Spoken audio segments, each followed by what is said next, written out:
હરિઓમ વિદ્યાર્થી મિત્રો, આજે આપણે ધોરણ 6 વિષય સામાજિક વિજ્ઞાન પાઠ આપણો છઠ્ઠો બરાબર એ પાઠની આપણે પ્રસ્તાવનાથી શરૂઆત કરીશું. જોઈએ આપણે. સૌ બાળકો મેદાનમાં ક્રિકેટ રમવા ભેગા થયા. ભવ્ય અને જલ્પે ટીમ પાડી. બેટિંગ કે બોલિંગ નક્કી કરવા માટે સિક્કો ઉછાળ્યો. જલ બોલ્યો કિંગ. સિક્કો હવામાંથી નીચે જમીન ઉપર પડ્યો. કિંગ પડ્યો એટલે જલ્પે બેટિંગ માંગી. બાજુમાં ઉભેલો હેતાંશ બોલી ઉઠ્યો, સિક્કા પર આપેલી આ સિંહની આકૃતિ ક્યાંથી લીધી હશે? ભવ્યે તેને સમજાવ્યો. સિક્કા પર આપેલી સિંહની આકૃતિ એટલે કિંગ. સારનાથના વિશાળ સ્તંભ પર આ સિંહની આકૃતિ સ્થાપિત કરવામાં આવેલી છે. આ ઉપરાંત આજે આપણા દરેક ચલણી નોટો અને સિક્કા પર તેમજ સરકારી કાગળો તથા મહત્વના દસ્તાવેજો પર આ સિંહ સ્તંભની મુદ્રા છપાયેલી હોય છે, કારણ કે તે આપણી રાજમુદ્રા છે. વળી અશોક ચક્ર પ્રગતિનું સૂચક છે. આથી જ ભારતના રાષ્ટ્રધ્વજમાં પણ અશોક ચક્ર આવેલું છે. હવે તમારા જેટલા છોકરાઓ એમ કહેવાય કે રજાનો દિવસ હતો ને એ રજાના દિવસે એમ કહેવાય કે મેચ રમવાની શરૂઆત કરે છે ને ટીમ પાડી અને કોણ બેટિંગ અને બોલિંગ કરશે એવું વિચારે છે. તે સમયે એમ કહેવાય કે કિંગ ઉછાળે છે અને કિંગ આવે છે. એમાં એમ કહેવાય કે ત્રણ સિંહની જે પ્રતિકૃતિ છે એ એમ કહેવાય કે આપણી રાષ્ટ્રમુદ્રા છે બરાબર. અહીંયા આપણે ધ્વજનું ચિત્ર આપેલું છે. ધ્વજનું એની અંદર જે અશોક ચક્ર છે એ આપણું પ્રગતિનું સૂચક છે બરાબર. આપણો દેશ જે પ્રગતિ કરી રહ્યો છે એના માટેનું એ સૂચક છે બરાબર. એ તમને પ્રશ્નની અંદર પૂછવામાં આવે તો પણ આપણે યાદ રાખવાનું છે કે ભારતના રાષ્ટ્રધ્વજમાં જે અશોક ચક્ર આવેલું છે એ આપણી પ્રગતિનું સૂચક તરીકે આપણે ઓળખીએ છીએ. આગળ જોઈશું. આ સ્તંભને મૌર્ય વંશના સમ્રાટ અશોક દ્વારા નિર્માણ કરવામાં આવ્યો હતો. ભારતે તેને રાષ્ટ્રીય પ્રતીક તરીકે સ્વીકારેલ છે. આ સ્તંભને આપણે રાષ્ટ્રીય પ્રતીક તરીકે સ્વીકારેલો છે. આ વસ્તુ ખાસ યાદ રાખજો. નાના પ્રશ્નની અંદર હશે કે ભાઈ રાષ્ટ્રીય પ્રતીક તરીકે કઈ વસ્તુ આપણે સ્વીકારેલી છે, તો આ રાષ્ટ્રસ્તંભ બરાબર સિંહની જે મુદ્રા વાળો છે. આજે આપણે મૌર્ય વંશ અને તેના સ્થાપક વિશે જાણકારી મેળવીએ. મૌર્ય વંશ, સ્થાપક અને શાસક. મિત્રો, મૌર્ય વંશની સ્થાપના સમ્રાટ અશોકના દાદા ચંદ્રગુપ્ત મૌર્યએ આશરે 2300 વર્ષ પહેલા કરી હતી. હવે આપણો પહેલો ટોપિક છે મૌર્ય વંશ બરાબર. હવે મૌર્ય વંશ કઈ રીતે પ્રખ્યાત થયો, એની સ્થાપના કઈ રીતે થઈ, તો અહીંયા આપણે સ્પષ્ટ આપેલું છે કે આજથી 2300 વર્ષ પહેલાની વાત છે કે 2300 વર્ષ પહેલા મૌર્ય વંશ છે એની સ્થાપના જે આપણે સમ્રાટ અશોક નામના રાજા વિશે તમે સાંભળેલું જ હશે. તો એમના દાદાનું નામ છે ચંદ્રગુપ્ત મૌર્ય બરાબર. ચંદ્રગુપ્ત મૌર્યએ એમ કહેવાય કે મૌર્ય વંશની સ્થાપના કરેલી છે બરાબર. આગળ જોઈએ આપણે. ચંદ્રગુપ્ત મૌર્યે શક્તિશાળી મગધના સામ્રાજ્યનું નિર્માણ કર્યું હતું. ચંદ્રગુપ્ત મૌર્ય મૌર્ય વંશના સ્થાપક ઈસવીસન પૂર્વે 321 થી ઈસવીસન પૂર્વે 297. ચંદ્રગુપ્તમાં બાળપણથી જ રાજા થવાના અનન્ય ગુણો હતા. બાળપણમાં રાજાની રમત રમતા ચંદ્રગુપ્તનું આ ગીત પારખીને તક્ષશિલાના કૌટિલ્ય ગોત્રના આચાર્ય વિષ્ણુગુપ્તે એટલે કે ચાણક્યએ તક્ષશિલા લઈ જઈ તેને શસ્ત્ર અને શાસ્ત્રોની તાલીમ આપી. ચાણક્યની તાલીમની મદદ અને માર્ગદર્શનથી ચંદ્રગુપ્ત મૌર્યએ ઈસવીસન પૂર્વે 321માં નંદ વંશના અંતિમ સમ્રાટ ધનનંદને હરાવીને મગધની ગાદી સંભાળી. હવે મૌર્ય વંશની ગાદી ચંદ્રગુપ્તે ક્યારે 321ની સાલની અંદર નંદ વંશ નામનો જે અંતિમ સમ્રાટ હતો એને એમ કહેવાય કે ધનનંદને હરાવીને મગધની ગાદી કોણે સંભાળી હતી? મૌર્ય અશોક સમ્રાટ અશોકના દાદા બરાબર આગળ જોઈશું મૌર્ય વંશની સ્થાપના કરી. ચાણક્યની રાજનીતિ અને વહીવટ અંગેની કુશળતાનો સંપૂર્ણ લાભ ચંદ્રગુપ્તને મળ્યો. હવે આપણે ચાણક્યને બહુ સારી રીતે ઓળખીએ છીએ બરાબર.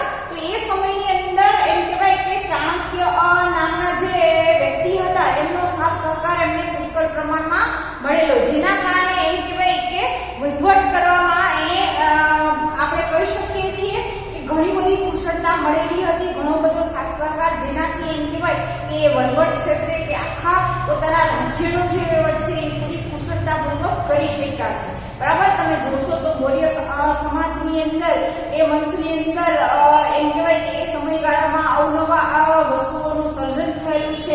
સાહિત્ય સર્જન લઈ લો, કલા ક્ષેત્રે લઈ લો બરાબર. આપણે આગળ જોઈએ પોઈન્ટ. ચાણક્ય દ્વારા લખાયેલા અર્થશાસ્ત્ર નામના ગ્રંથમાંથી તે સમયની રાજકીય, આર્થિક અને સામાજિક જીવનની માહિતી મળી રહે છે. હવે આપણે ચાણક્ય વિશે જાણીએ છીએ કે એ સારા એવા લેખક છે બરાબર. તો એણે અર્થશાસ્ત્ર નામના ગ્રંથમાંથી તે સમયની રાજકીય, આર્થિક અને સામાજિક જીવનની માહિતી આપણને મળે છે કે આજથી 2300 વર્ષ પહેલા ભાઈ કઈ રીતની આર્થિક વ્યવસ્થા હતી, સમાજ જીવન કેવું હતું, એ વસ્તુ આપણે ચાણક્યના અર્થશાસ્ત્ર પુસ્તકમાંથી ભાઈ આપણે એ માહિતી મેળવી શકીએ છીએ. ચંદ્રગુપ્તની તમામ સિદ્ધિઓમાં ચાણક્યના મુત્સદ્દેગીરીવાળા માર્ગદર્શને ઘણો મહત્વનો ભાગ ભજવ્યો હતો. ગ્રીક રાજા સેલ્યુકસ નિકેટરને હરાવીને ચંદ્રગુપ્તે 4 પ્રદેશો કાબુલ, કંદહાર, હેરાત અને બલુચિસ્તાન જીત્યા હતા.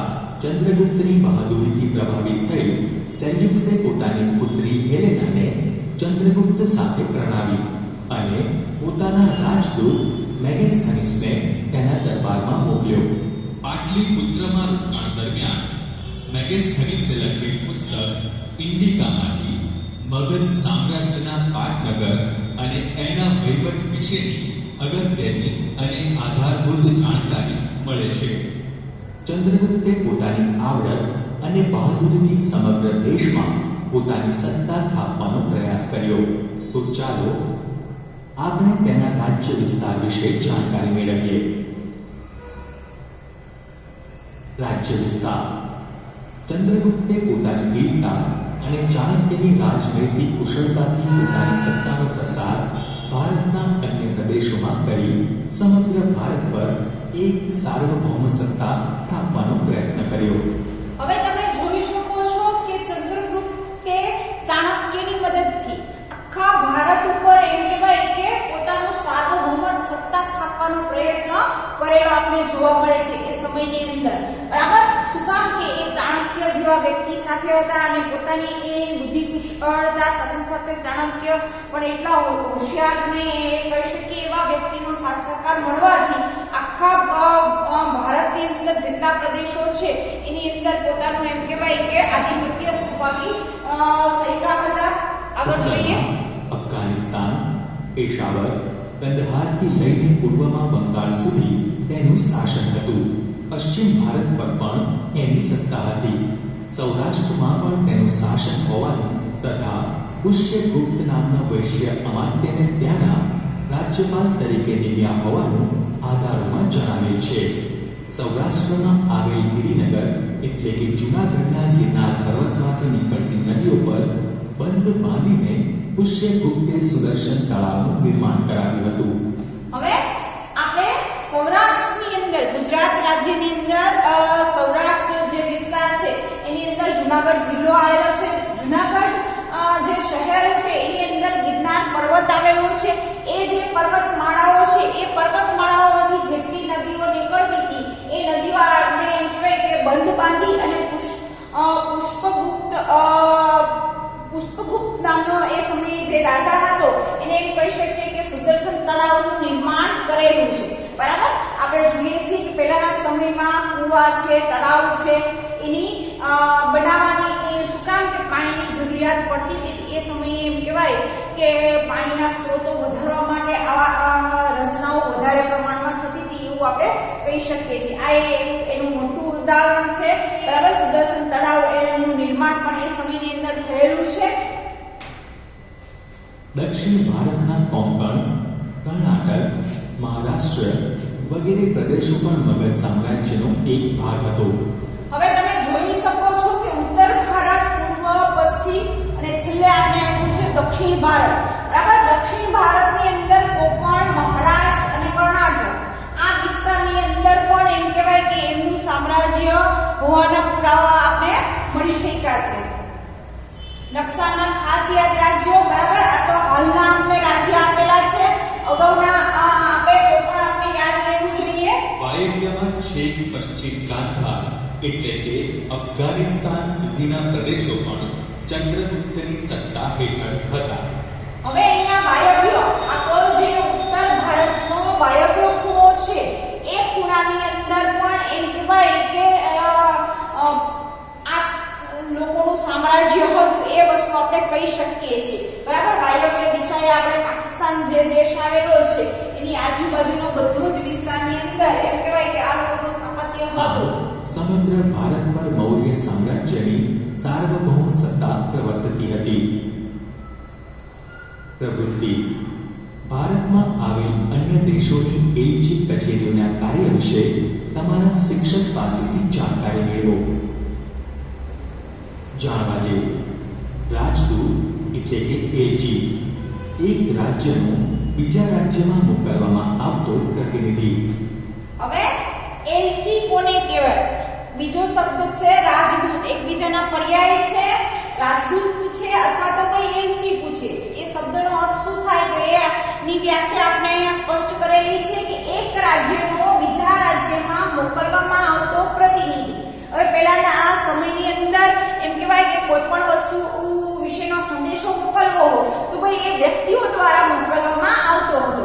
બરાબર, વ્યક્તિઓને કહેવામાં આવતું હતું કે આ જગ્યાએ જઈ અને ત્યાંના રાજાને ભાઈ આ રીતે તમે સૂચના અને સમાચાર આપો.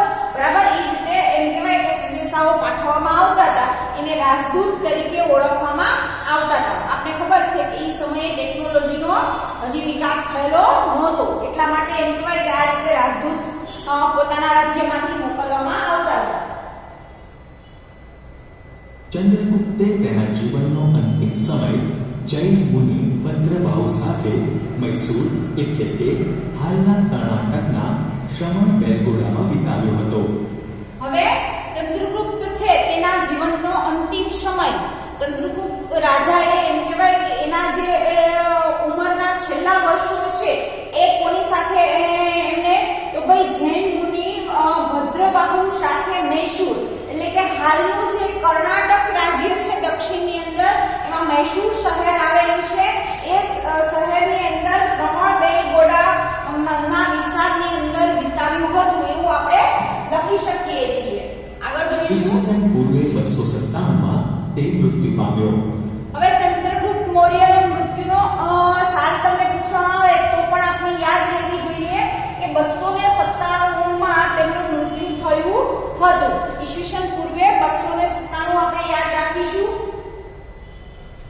ચંદ્રગુપ્તે 24 વર્ષ રાજ્ય કર્યાનું અને છેલ્લા વર્ષોમાં તેણે જૈન ધર્મ અપનાવ્યાની વાત જૈન પુરાણોમાંથી મળી આવે છે.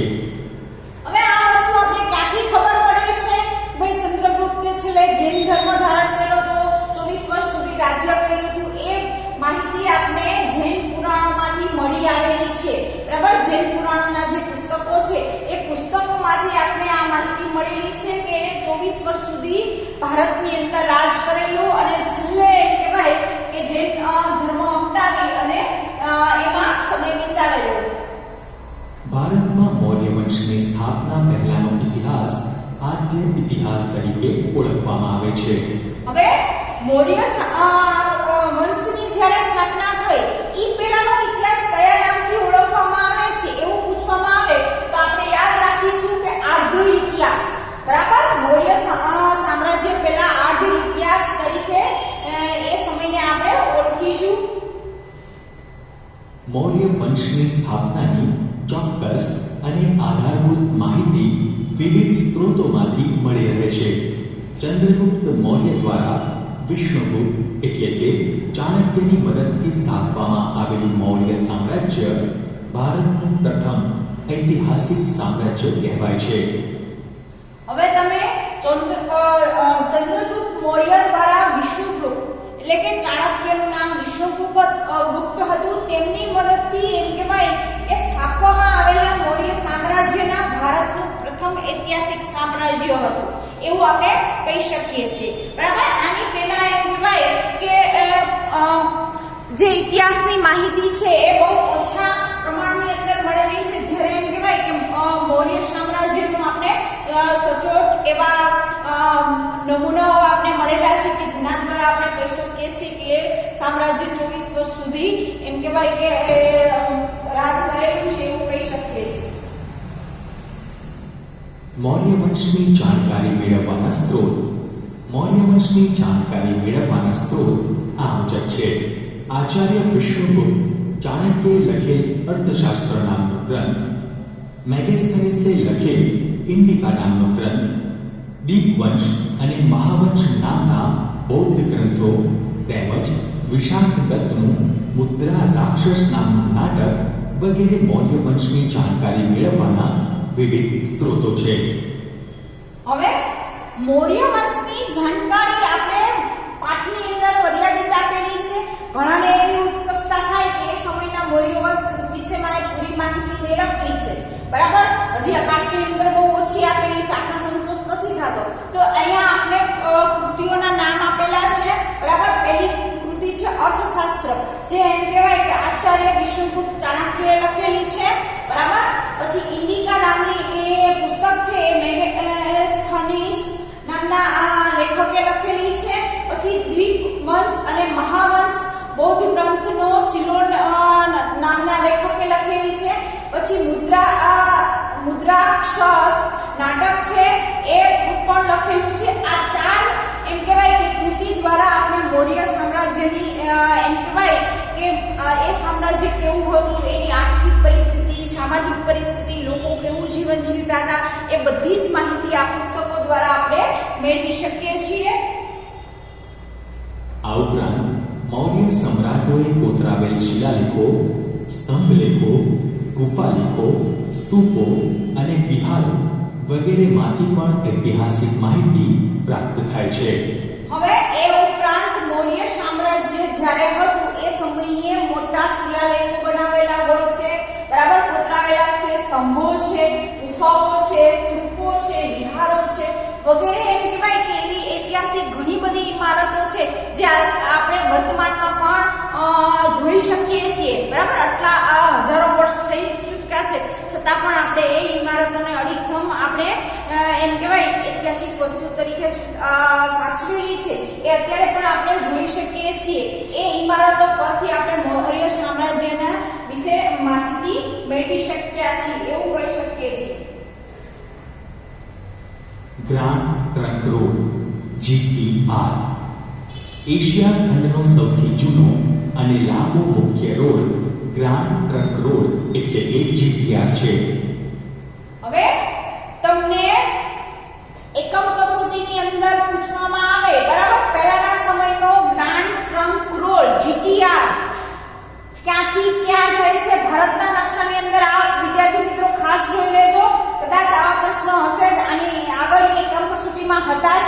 તો અહીંયા આપણે યાદ રાખવાનું છે. અહીંયા તમે જોઈ શકો છો કે દક્ષિણથી લઈને અહીંયા કોલકાતા સુધીનો જે ભાગ છે એમાં પેશાવર પહેલાના સમયની અંદર આ જ્યાં પાકિસ્તાન છે એ જગ્યા આ ઉપર દક્ષિણથી આપણે જમ્મુ કાશ્મીરથી નજીકનો જે વિસ્તાર છે, બરાબર, એને પેશાવર તરીકે ઓળખાતું હતું. દિલ્હીને દિલ્હી તરીકે જ ઓળખાય છે આજે પણ, અને એ સમયે પણ દિલ્હી તરીકે ઓળખાતું હતું. અને અહીંયા કોલકાતા, બરાબર, એ આખો એમ કહેવાય કે પેશાવરથી કોલકાતા સુધી એમ કહેવાય કે ગ્રાન્ડ ટ્રંક રોડ શરૂ કરેલો હતો. એ વસ્તુ સૌથી એશિયા ખંડનો, બરાબર, સૌથી એશિયા ખંડનો જૂનો અને લાંબો મુખ્ય માર્ગ છે. બરાબર. આ પ્રશ્ન હશે 100%. તો આ વસ્તુ ખાસ આપણે યાદ રાખવાની છે કે એશિયા ખંડનો સૌથી જૂનો અને લાંબો માર્ગ કયો છે? તો GTR. બરાબર, યાદ રાખીશું. શોર્ટ ફોર્મ એનો ફૂલ ફોર્મ પૂછે તો પણ આપણે યાદ રાખવાનું છે ગ્રાન્ડ ટ્રંક રોડ. આ રોડનું નિર્માણ સૌપ્રથમ ચંદ્રગુપ્ત મૌર્યના સમયમાં થયું હતું. એ તામ્રલિપ્તિ થઈને તક્ષશિલા અને તક્ષશિલાથી મધ્ય એશિયાને જોડતો હતો. તે સમયે ગંગાના મેદાનથી ગાંધાર સુધી આ રોડ વિસ્તરેલો હતો. શેરશાહ સૂરીએ પોતાના શાસનકાળમાં આ રોડનું પુનઃનિર્માણ કરાવ્યું હતું. અંગ્રેજ શાસનકાળ દરમિયાન ડેલહાઉસીએ કોલકાતાથી પેશાવર સુધી આ રોડનું પુનઃનિર્માણ કરાવ્યું હતું. હવે આ રોડ છે એ શેરશાહે પુનઃનિર્માણ કરાવેલું. એ પછી આપણે ડેલહાઉસી અંગ્રેજોના સમયની વાત આપણે કરીએ કે એ સમયની અંદર ડેલહાઉસી નામનો અંગ્રેજ આવ્યો હતો. એ સમયે એમ કહેવાય કે કોલકાતાથી પેશાવર સુધી આ રોડનું એને ફરી નિર્માણ કરાયું હતું.